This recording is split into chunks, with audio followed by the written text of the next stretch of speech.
Environ un locataire sur trois a de la misère à manger au Québec. L'insécurité alimentaire, c'est pas nouveau, mais l'Observatoire québécois des inégalités vient de publier une analyse qui montre que ça continue d'augmenter. On est passé d'environ 11 % de la population québécoise en 2019 à près de 20 % en 2023. Et ce qui est frappant, c'est que lorsqu'on regarde juste la classe moyenne, 18,5 % des gens ont de la difficulté à bien s'alimenter. C'est environ une personne sur 5. Ça a augmenté de 131 % en 4 ans.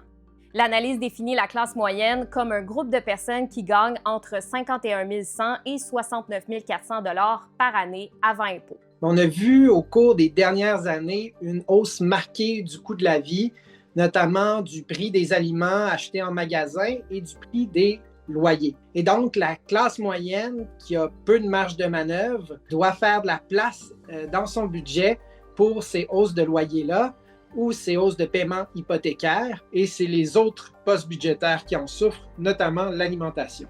C'est entre autres pour ça que l'insécurité alimentaire frappe plus les locataires avec le prix des loyers qui a explosé. Les personnes n'ont pas confiance qu'ils vont trouver un logement moins cher que celui dans lequel ils vivent. Ils restent donc dans leur logement, mais font des compromis au niveau de leur alimentation.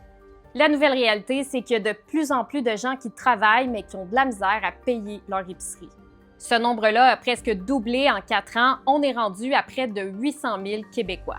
L'analyse nous rappelle aussi qu'il ne faut pas oublier que l'insécurité alimentaire, ça touche encore de façon disproportionnée les personnes à faible revenu, dont celles sur l'assistance sociale. Dans la littérature scientifique, il y a un consensus assez clair que pour réduire durablement l'insécurité alimentaire, il faut agir sur le revenu. Et là, au Québec, on a toutes sortes de leviers qu'on peut activer pour rehausser le revenu des personnes à faible revenu. Une autre solution qui aiderait en particulier les jeunes et les étudiants serait de mettre en place des mesures pour réduire le prix et augmenter la disponibilité des logements.